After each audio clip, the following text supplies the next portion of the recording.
The flash went off before I even registered what was happening. My hand was already on Isla's waist. She'd caught her heel on a wet plank and was halfway to falling before I grabbed her. "You two make a cute couple," the woman said, laughing, already looking down at her phone screen like she'd gotten something good. Isla's face went red. Not the polite kind of red. All the way up to her ears. She opened her mouth. I thought she was going to correct her, and then just stopped, looked at me instead. I didn't say anything either. Neither of us did. I want to back up because none of this makes sense without the 6 weeks before it. I hadn't really talked to Isla in almost a year. We grew up together in Cedar Cove, the kind of friendship where you don't need to explain yourself, but somewhere between her job and mine, we just stopped calling as much. Then one afternoon my phone rang and it was her. "No, hey, have you been?" Straight into it. "I need a favor." That was so her. Her grandfather's old sailboat had been sitting at the marina for years, getting worse every winter. She wanted it fixed up for the harbor festival. I said I'd take a look. I didn't tell her how much I'd missed hearing her voice, because that felt like a weird thing to say to someone you hadn't talked to in months. She showed up at the dock a few days later in heels that kept slipping into the gaps between the planks, and a blazer that was way too warm for the weather. She stood at the edge of the gangway for a second, like she wasn't sure if she should come down. "Is this thing going to float? Or is this a lost cause?" She called down. "Give me time. It'll float." I asked if she wanted it to actually sail, or just look decent for photos at the festival. She hesitated on that one, which surprised me. "Both," she said finally. "It should be able to do what it's built for, even if nobody asks it to." That's a strange thing to say about a boat. I looked at her a beat too long after she said it. She didn't seem to notice, or if she did, she didn't say anything. The hull needed more work than I expected. Cracked boards, a leak near the stern that had clearly been ignored for a couple of seasons. I told her a few weeks minimum. She said take whatever time it needed. I didn't mind the work. There's something about fixing a boat, board by board, that quiets everything else down. What I didn't expect was for her to keep coming back. At first I figured she just wanted updates. But a repair job doesn't need daily check-ins. And she showed up most afternoons anyway. Sometimes with coffee. Sometimes just to sit on an overturned crate and talk about work, about how tired she was of her calendar running her life instead of the other way around. I liked those afternoons more than I probably should have admitted, even to myself. One day she caught me sorting old screws into a coffee can by size. Some habit I'd had for years and never really thought about. "You've got a whole system going on down there," she said. "Old habit." She smiled. Not a big deal, just a small thing. But it shifted the whole afternoon somehow. Neither of us said anything about it. We didn't need to. By the end of that first week, something had changed, even if I couldn't have explained it out loud. It wasn't just two old friends catching up anymore. There was something else sitting underneath it, quiet, unnamed. I told myself it didn't mean anything. Old friends hang out. That's just what this was.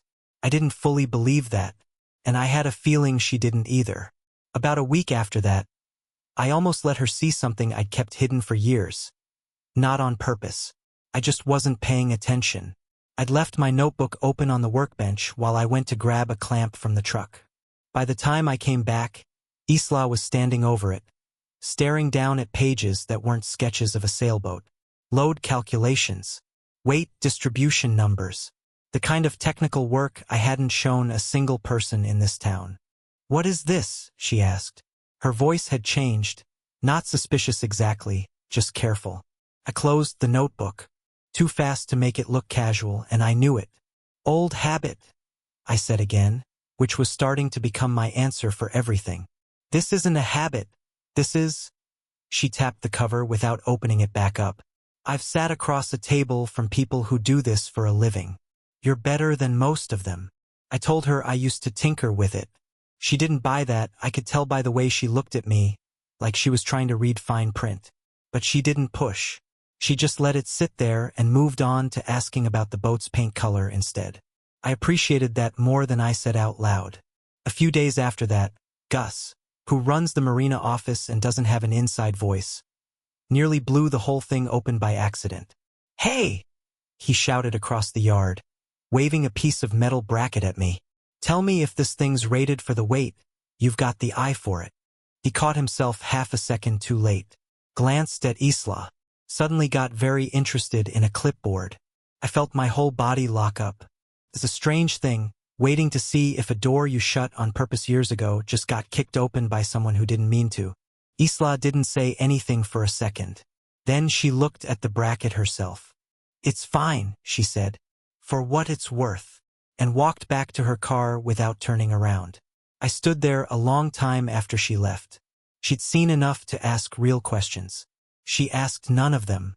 She just let it go, like it wasn't hers to dig into, even though I could tell some part of her wanted to. That night, I sat on my porch with a drink I never finished, turning the notebook over in my hands. Hadn't opened it in months. Told myself I was checking old numbers I might need for the boat. Wasn't really true. Here's the actual story, the one I hadn't told anyone in Cedar Cove. I used to be an engineer. A good one. A few years back, a project I'd been proud of failed a stress test it should never have failed, and it shook loose something in me. Some trust one had in my own judgment that I never quite got back. Nobody got hurt. That's not the point. I walked away from the whole career after that, moved here, picked up boat work, and never brought any of it up again. Not because I was ashamed exactly. More like, it was a door I'd shut on purpose, and I didn't know how to open it halfway. Felt like all or nothing. Isla had found the truth sitting right there in the open, and instead of pulling the thread, she folded it back up and left it where it was. Most people don't do that. Most people, once they know there's a story, want the whole thing whether it's their business or not. Isla wasn't like that, and it made me trust her more than I probably should have this early on. The next several days felt different between us. Not because anything had been said, but because something had shifted underneath the surface. She still came by most afternoons. We still talked about nothing much. But there was a second conversation happening under the first one now, and neither of us was naming it yet. I started looking forward to those afternoons in a way that had stopped being about the boat a while back. I heard about the fight at Isla's office before she ever mentioned it to me. Small towns work that way. Word gets around faster than the people involved would like. Her cousin Holt had been on her case at work. He liked acting like he ran things even though he didn't, not really. Told her she'd missed 2 important meetings that month and people were starting to notice where her attention was going. Instead you're spending your mornings at a boat dock, he said, sliding some folder across a table like it proved anything. She told him the boat mattered to the festival, and the festival mattered to the business. He smiled the way people do when they know they've lost the argument but want you to believe otherwise. She left before it could go anywhere else. I found out from Gus, who heard it from somebody at Isla's office, who heard it from somebody else, the usual chain. When she showed up at the dock that evening, she was trying to hide that something had rattled her, and doing an okay job of it but not a great one. I actually found her a couple hours later, not at the dock. 2 blocks down, standing outside the ice cream stand, staring at the flavor list like it owed her something. Take your time, I said, walking up. It's not going anywhere. I can't decide. Everything starts looking the same after long enough. I got something simple. She ordered something with about 4 toppings too many, the kind of order that takes twice as long to make. We sat on the curb, and for a while she wasn't the person her office expected her to be. Just Isla, complaining her ice cream was melting too fast, laughing about nothing in particular. You're good at this, she said, glancing over. At ice cream. At all of it. She waved the spoon in a small circle the whole afternoon, I think she meant. I don't really know how to explain what this is. You're doing it right now. I didn't have anything to say to that, so I didn't try. We just sat there a while longer, and for once the quiet didn't need filling. What I didn't know until later, Holt was parked across the street that whole time, watching the 2 of us like we were a problem he hadn't figured out yet. He didn't do anything that day. Just watched, then drove off before either of us noticed him. Over the next couple weeks, people around town started noticing how much time we were spending together. A neighbor stopped me outside the hardware store, half joking, asking if we were finally official. I laughed it off, said we were just old friends. But it sat with me longer than it should have. I started noticing small things. The color that came up in Isla's cheeks whenever someone made a comment like that. How fast she'd changed the subject. I told myself I was reading into things that weren't there. Then I noticed the same thing happening in me. Every time someone assumed we were together, something warm and a little nervous went through my chest, and I never once corrected them. Neither did she. We didn't talk about it directly yet. But the space between us wasn't just friendship anymore, and I was pretty sure she felt it too. I just didn't know which one of us was going to say it first. The wind came up fast the night before the festival. Fast enough that I nearly lost a stack of sandpaper off the dock chasing it down. The boat was done. Actually done, for the first time since Isla had called me weeks earlier. It sat in the water looking better than it had in years, and there's a specific kind of satisfaction in stepping back and seeing that. Isla showed up that evening without much of a reason to. Said she wanted to check the rigging one more time. We both knew that wasn't really it. "Wind's picking up," she said, arms wrapped around herself. I took my jacket off and put it over her shoulders before she could ask. Still warm, smelled like sawdust and salt, which isn't exactly a great smell, but she didn't say anything about it. Didn't say thank you either. Didn't feel like it needed one. We stood there a while, watching the harbor lights break apart on the water. "Can I ask you something?" "Go ahead." "Does it ever feel like you're supposed to be someone, and you're not sure you want to be that person anymore?" I thought about it.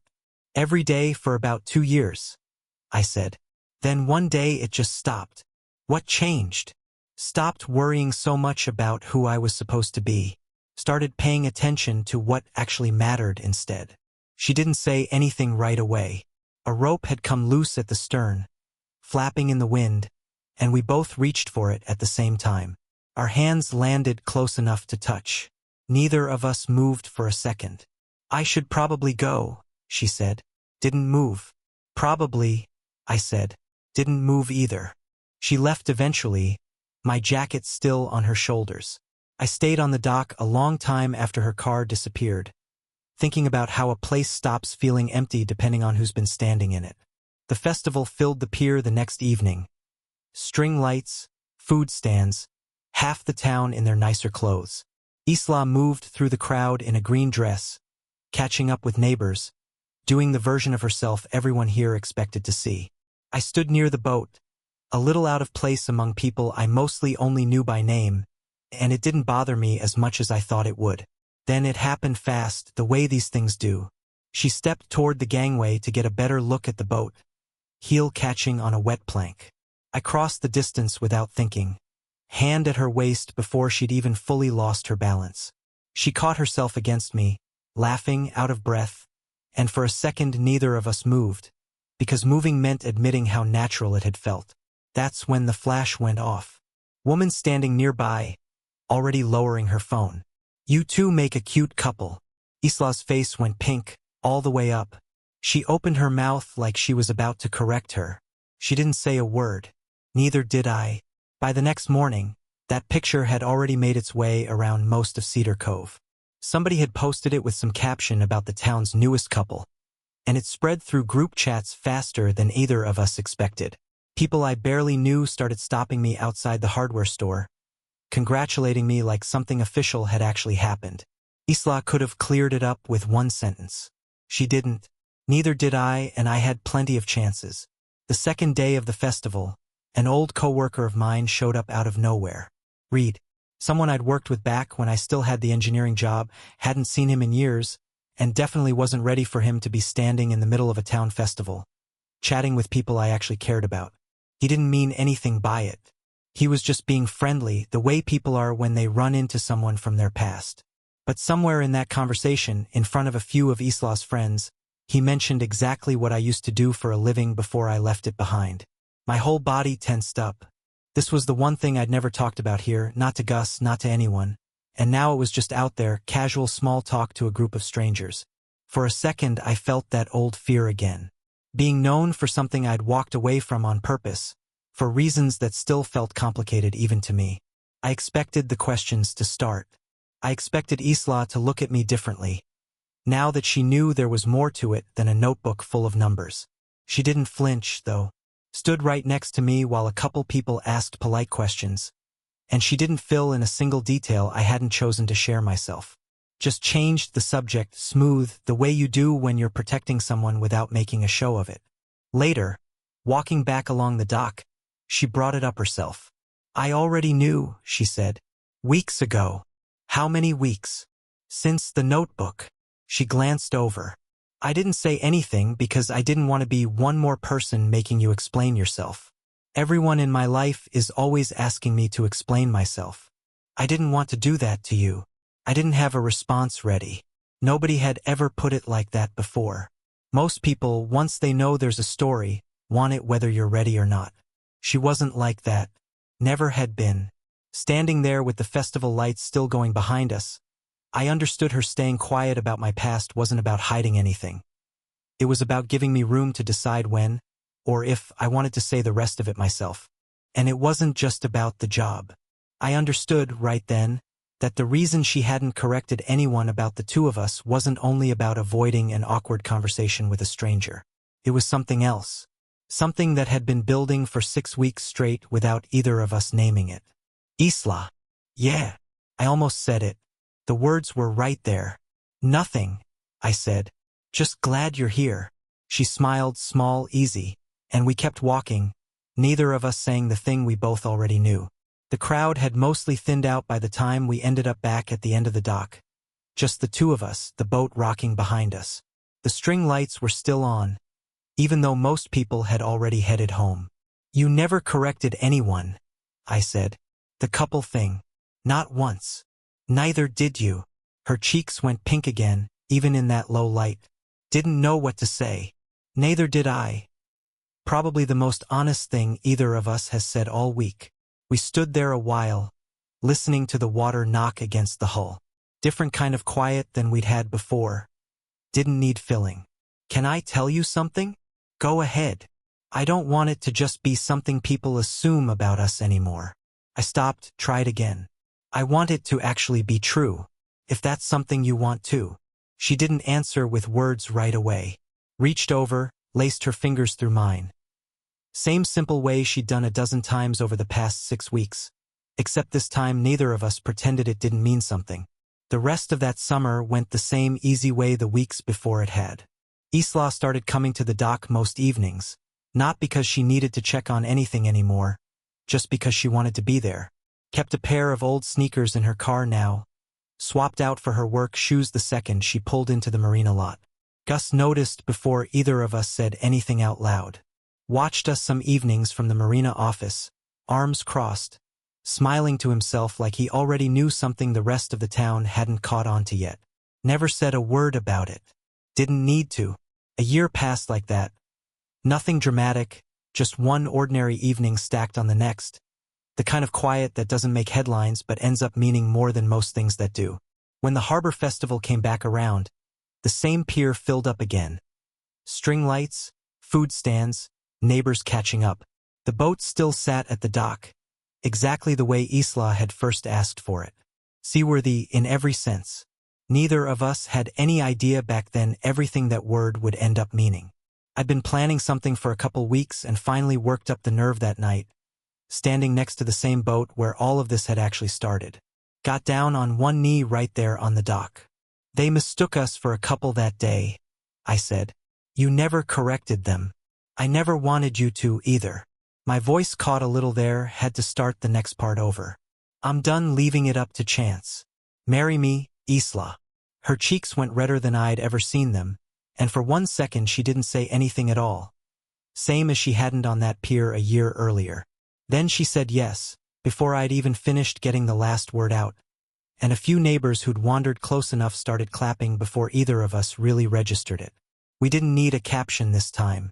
Didn't need anyone else's version of it either. Standing on the same dock where a stranger's flash had once caught us off guard, we'd finally written the ending ourselves.